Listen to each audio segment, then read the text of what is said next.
The Toronto Blue Jays were linked to a potential name for the trade deadline, so we'll break that down on this episode of Jays Digest, as well as the Matt Chapman extension. There's been desire from both sides to get a deal done, but will it happen? We'll have that and much more coming up next.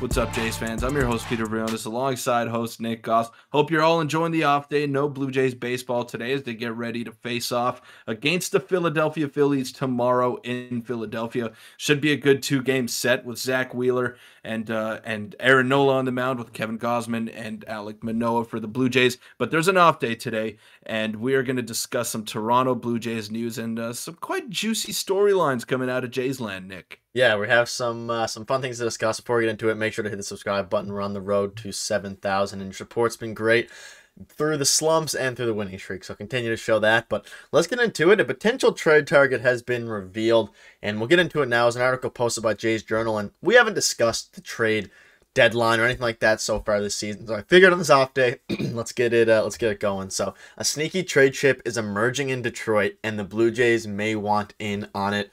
And, when I read that, a few names went through my mind, but ultimately the guy we're talking about today is Eduardo Rodriguez. You can pause the video and read through this if you want, but essentially it's discussing how Eduardo Rodriguez is having a career season with the Detroit Tigers.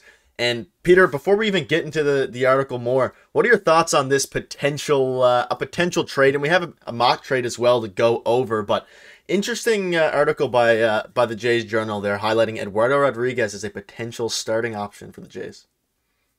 Yeah, he's very familiar with the AL East after his time with the Boston Red Sox. He hasn't quite panned out with the Detroit Tigers, but you could put a lot of blame on the team as well for his shortcomings over there. But he's been often injured, and I guess this move, or the interest that the Jays show, fully depends on how well the rotation is pitching. So is Yusei Kikuchi going to keep up his sub-4 ERA? Is Jose Barrios going to keep getting better with each and every start? Is Alek Manoah going to figure things out? Because Eduardo Rodriguez at this stage of his career is no longer top of the rotation type of guy, but he's definitely someone that could contribute, and he's consistent, and you know what you're going to get out of him. So he's a good lefty with good stuff, and definitely interesting to think about. But this is also a deadline that we got to remember is not loaded with too much talent. So if Shohei Ohtani doesn't get traded, I'm sure we're going to be talking about a lackluster trade deadline. We'll still have you covered each and every step of the way. Don't worry about that. But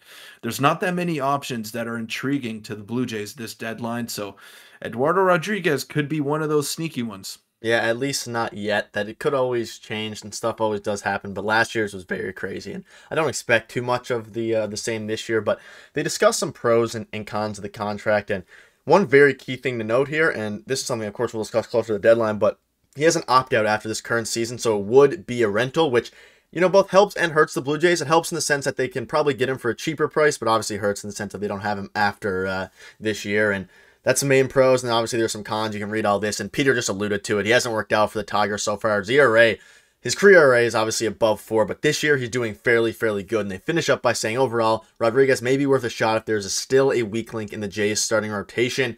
And if things don't work out, there's always hinge on Ryu. But, I'd rather Eduardo Rodriguez, someone, more proven as of late than Hyunjin Ryu, who is coming off injury. But Peter, let's get into a quick mock trade. We only have one for you today because it is a fair, ways out. Because, like you said, a big contingency for this trade is if Yusei Kikuchi and the rest of the pitching staff continues to do well, and this might not be needed. But this is the trade that you wrote up. I like it. Eduardo Rodriguez for Cavan Biggio and Yasver Zuraleta. Peter, what are your thoughts on this? And Zuraleta is someone who's gotten off to a rough start in the minors right now, so his value is on the bit of the lower end as to when it could be. But what are your thoughts on this trade? I think it makes sense for both sides. It does make sense for both sides, and you'd think the Tigers would want a young position player in Cavan Biggio or someone with control in Biggio, and then Yasver Zuraleta, a pretty tantalizing arm who's got potential to make an impact at the major league level. But you mentioned that his trade value could be diminished because he would be a rental and he can opt out at season end.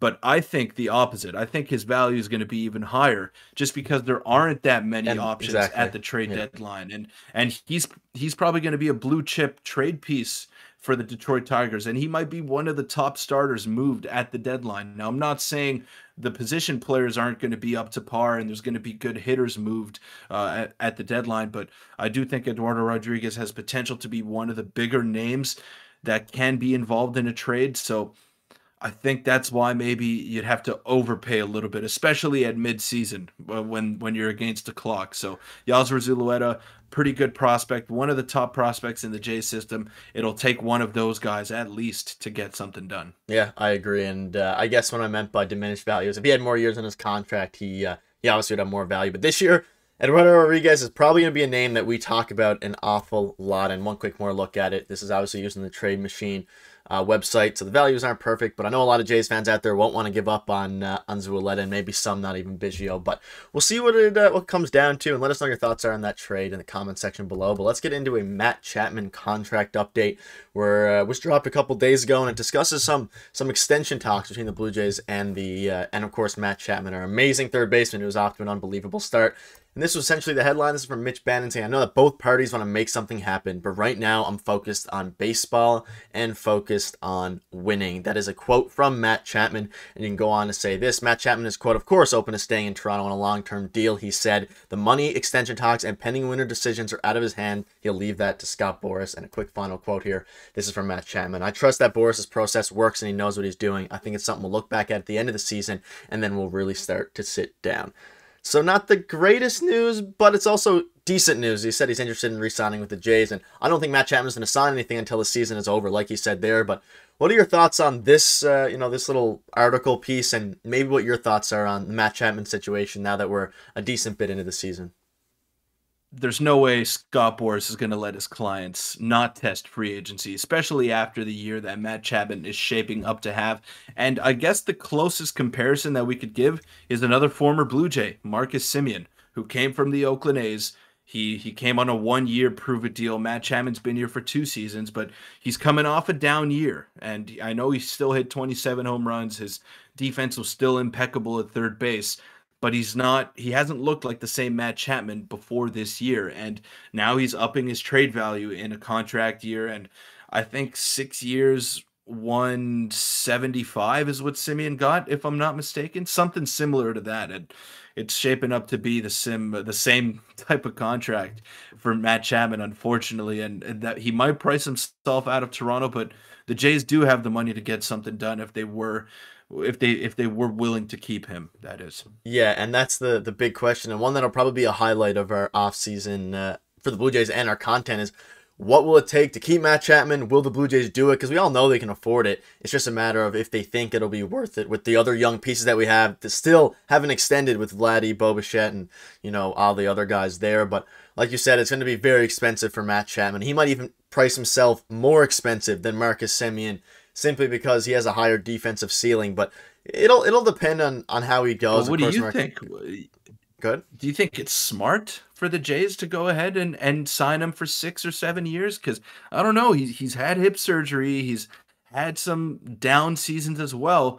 Everyone plays up to standard in a contract year, and that's one thing that I'm worried about. I do think this level of play is sustainable and that he is a star player in this league.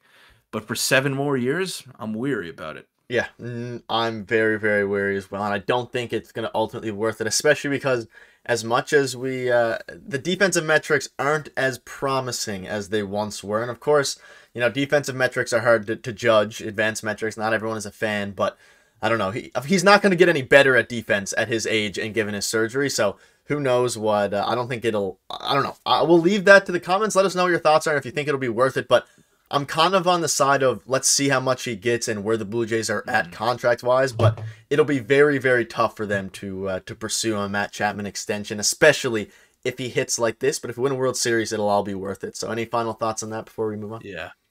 I agree with that. I agree with that. But one thing that Marcus Semien does offer that maybe Matt Chapman doesn't is the consistency. And Simeon played 161 or 162 games last year, led the league. He didn't miss a single game with the Blue Jays in his 1 year over there. So he's going to be in the lineup each and every day, and he plays middle infield, which is not as deep of a position as third base is. Now, granted, the free agent market this offseason is a little thin at third base with Manny Machado signing that monster extension with the Padres. So Matt Chapman is the big fish. He's the top dog on the market, and he's going to get money thrown at him from each and every direction, whether it be the Mets, the Yankees, the Cubs. Someone's going to pay him, and someone's going to pay him a lot, and it's up to the Blue Jays whether or not they want to keep him. I completely agree, and let us know your thoughts are on that because it'll be something that continues to be discussed. And before we wrap up the video, quick look ahead. Looking ahead, I forgot the G, but we'll take it. But tomorrow, we're back in action against the Philadelphia Phillies, like you said, Alek Manoah versus Aaron Nola. It's going to be a fun one. We'll have tons of coverage for you, and it's going to be a fun series. And then we're off again on Thursday, a quick 2-game set. So hopefully we can pump out a sweep, but that'll wrap up the video. Thank you for all your support. We'll see you tomorrow. Thanks.